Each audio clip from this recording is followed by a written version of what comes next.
Review exercise number 10 है, जिसमें हमें क्या कहा हुआ है जी कि आपने एक ट्राइंगल को क्या करना है, ड्रा करना है। ये आपके सामने हो गया ट्राइंगल। हम इसको लिखेंगे भी कि हमने एक ट्राइंगल PQR ड्रा किया। आगे कहते हैं कि एंगल Q को बाइसेक्ट कर दो, यानी जो एंगल Q है वो बाइसेक्ट होगा। बाइसेक्ट का मतलब क्या है? बाइसेक्ट का मतलब है कि इसके दो बराबर आपने टुकड़े कर देने हैं। ये दो बराबर टुकड़े हो गए, इस पॉइंट का नाम रखोगे कैप स्मॉल ओ या कैपिटल ओ।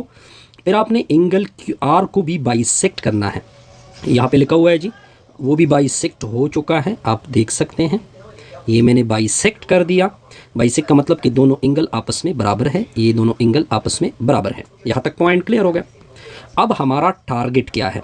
अब हमारा टारगेट है कि अगर मैं उधर से एक लाइन ड्रा कर दूँ, अगर मैं ओ को थोड़ा साइड पे कर दूँ, ओ इधर लेके आ जाऊँ, अगर मैं उधर से एक लाइन ड्रा कर दूँ, ये मैंने लाइन ड्रा कर दिया, तो हमारा टारगेट है कि यहाँ से लेकर यहाँ तक डिस्टेंस, मान लो ये आपका M है, यहाँ से लेकर यहाँ तक डिस्टेंस मान लो ये आपका N है, और यहाँ से लेकर यहाँ तक डिस्टेंस मान लो MNOPQR, PQ तो यूज़ हो चुके हैं, मान लो ये कैपिटल T है।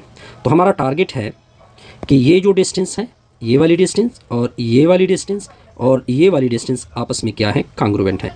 यानी ON कांग्रुएंट है OM के साथ, OM कांग्रुएंट है किसके साथ, OT के साथ। ये है अपना टारगेट।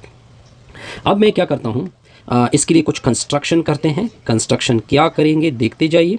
मैं इस ट्राइंगल के अंदर एक सर्कल ड्रा कर देता हूँ, यानी मैं इस ट्राइंगल के अंदर एक सर्कल ड्रा कर दूंगा। ये आपके सामने हो गया जी। ये सर्कल मैंने क्यों ड्रा कर दिया, इसकी एक ख़ास रीज़न है।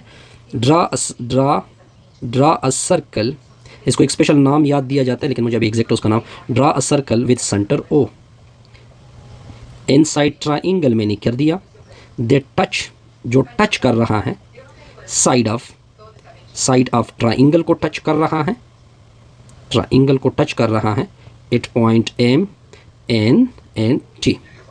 अब इसका फ़ायदा आपको क्या नज़र आएगा, इसका फ़ायदा हम देखते हैं कि इसका हमें क्या नज़र आ रहा है फ़ायदा। अब इसकी प्रूफ में आपको इसका फ़ायदा नज़र आएगा।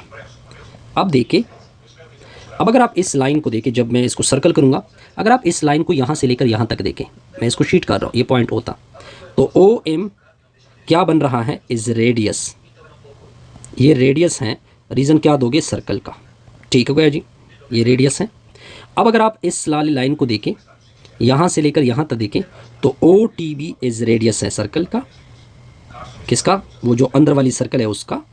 और ON को देके और O से लेकर N तक देके, वो भी एक रेडियस है। ठीक हो गया, ये सारे रेडियस है। किसके रेडियस हैं, जो अंदर वाली सर्कल है। हेंस हमें पता है कि ये सारे जो रेडियस हैं ये तो आपस में इक्वल होते हैं। Hence OM is congruent to OT, OT is congruent to ON because of circle, क्योंकि सर्कल के रेडियस आपस में क्या होते हैं, इक्वल होते हैं। तो हमने अपने टारगेट को सिंपल तरीके से क्या कर दिया, अचीव कर दिया। सिंपल सा क्वेश्चन था। अब आते हैं नेक्स्ट क्वेश्चन की तरफ। अब देखते जाइए। अब आपको एक फिगर गिवन है और उस फिगर के ऊपर जो कंडीशन है वो आपको गिवन हो गए कि AB कांग्रुएंट है किसके साथ, कांग्रुएंट है CB के साथ। मैं आपको दिखा भी सकता हूँ कि AB यानी यहाँ से लेकर, अगर डायग्राम को वाज़ेह किया जाए, यानी यहाँ से लेकर ये वाला लाइन, ये कांग्रुएंट है CB के साथ, इस लाइन के साथ।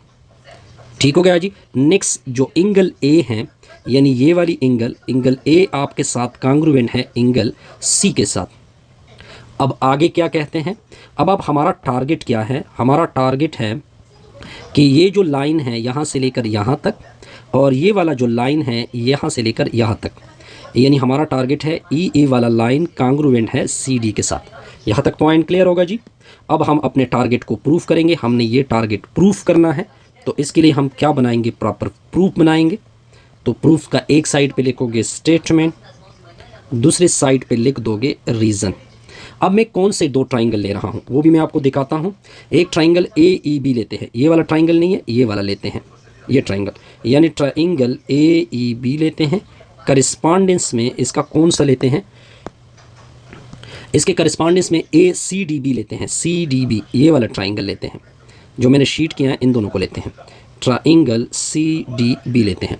अब आपने तीन चीज़ें लेके आनी होती है। अब अगर आप देखते जाइए, अगर आप इस एंगल को देखिए, ये वाली एंगल जिसको मैंने शीट किया और ये वाली एंगल, एंगल ए कांग्रुएंट है एंगल सी के साथ। ये मैंने कहाँ से लिखा, गिवन से। आगे ये जो बी सी ये वाला लाइन इस ट्राइंगल का और इस ट्राइंगल का ये वाला लाइन भी आपस में कांग्रुएंट है, तो इसका मतलब ये बना कि ए बी जो लाइन है वो भी कांग्रुएंट है किसके साथ, सी बी के साथ। ये भी आप गिवन में देख सकते हैं, दोनों चीज़ें गिवन में रखी हुई है जी।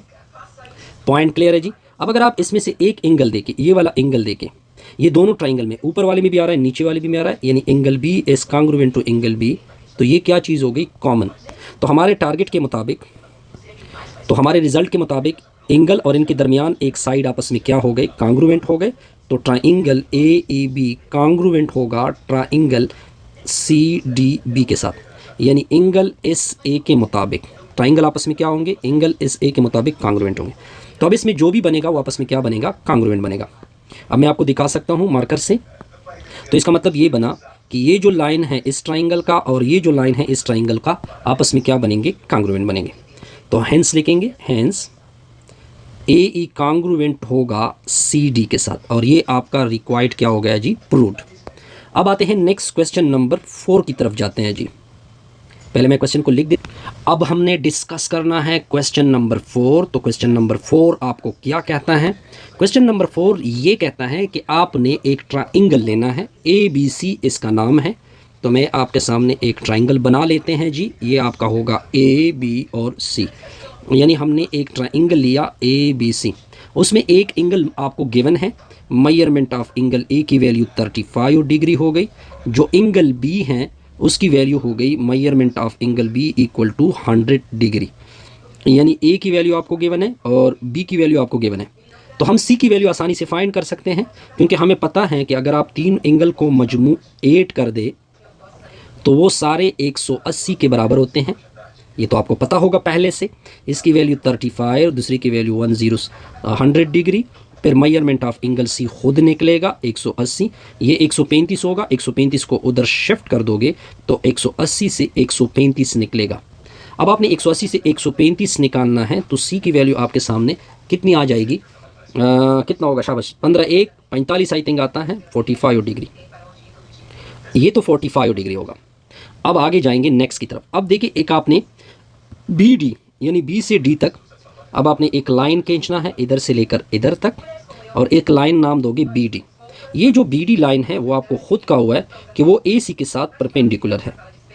परपेंडिकुलर मतलब कि इधर भी 90 है और इधर भी 90 है। अगर मैं इसको एंगल 1 नाम दूँ, दूसरे को 2 नाम दूँ, यानी एंगल 1 और एंगल 2 दोनों के ऊपर कितनी बनती है, 90। हम सिंपल सा इस तरह कह सकते हैं जी।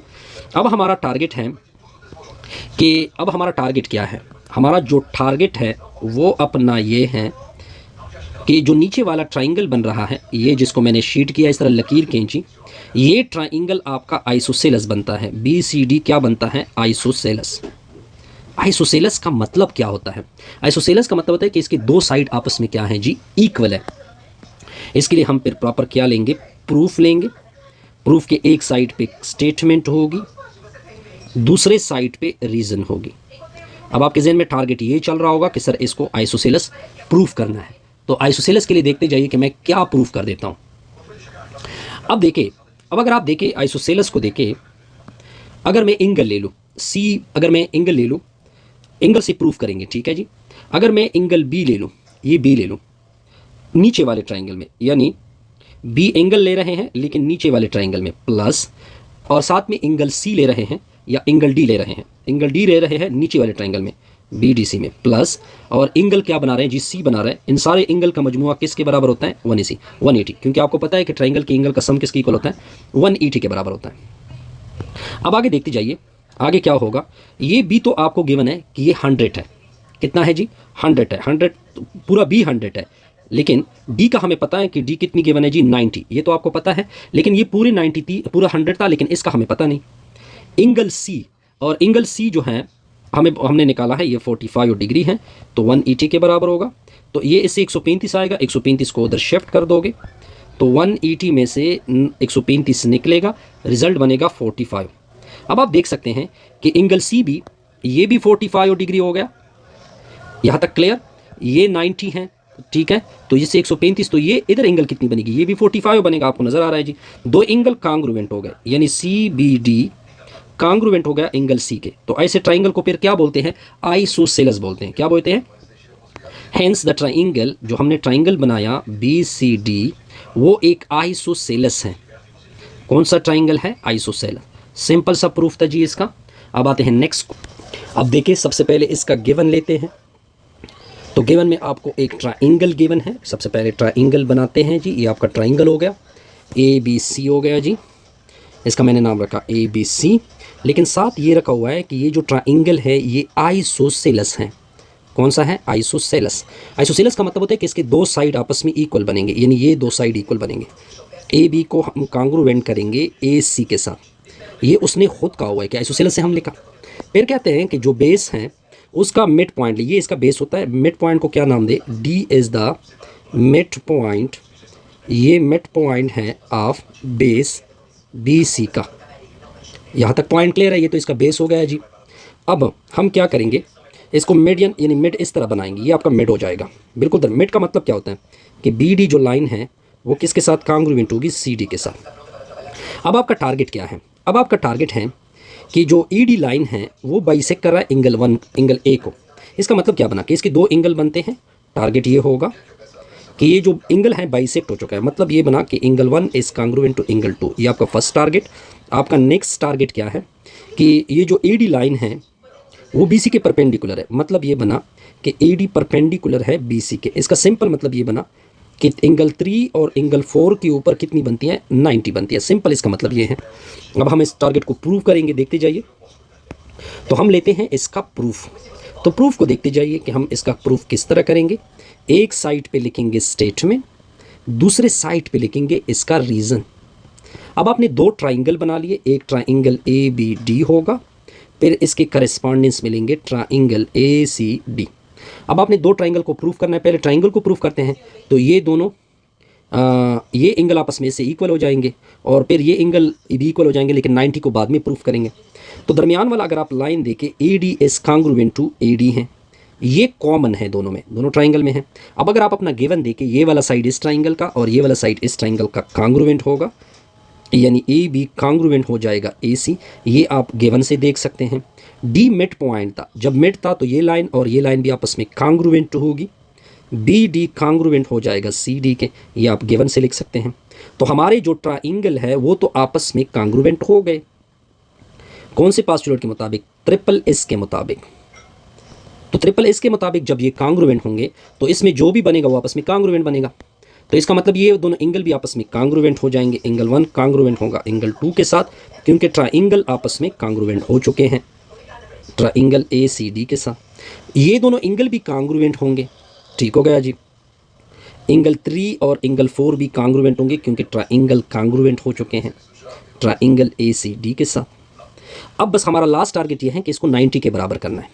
तो 90 के बराबर करते हैं इन दोनों एंगल को। किस तरह करेंगे देखते जाइए। अब अगर आप अपना नीचे वाला लाइन देखिए, जो BC था वो बेस लाइन है। क्या था? बेस लाइन था। तो लाइन के ऊपर दोनों एंगल का मजमुआ आपको याद होगा कि ये 180 के बराबर होता है। लेकिन 3 तो किसके बराबर हो चुका है? 4 के। तो 3 की जगह एंगल 4 को पुट कर दोगे, ये 180 के बराबर होगा।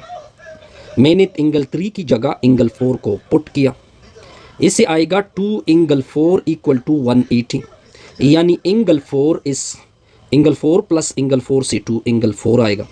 अब अगर मैं 2 से डिवाइड कर दूं तो एंगल 4 की जगह क्या आएगा? 90। डिवाइड किया मैंने 4 से, सो 2 से बोथ साइड। ठीक है जी। अब एंगल 4 के ऊपर तो कितना आ चुका है? 90, लेकिन एंगल 4 तो 3 के साथ इक्वल हो चुका है। हेंस एंगल 3 इज आल्सो 90 और एंगल 4 इज आल्सो 90। ये तो आपका प्रूव है। जब दोनों के ऊपर 90 है तो ऊपर का जो लाइन ED है वो परपेंडिकुलर हो गया किसका? ये आपका रिक्वायर्ड प्रूव आ जाएगा। इस तरह हमारी ये वीडियो क्या हो गई? कंप्लीट हो गई। काइंडली वीडियो को लाइक किया करें, कमेंट्स किया करें और दोस्तों के साथ शेयर करें। Best wishes, good luck.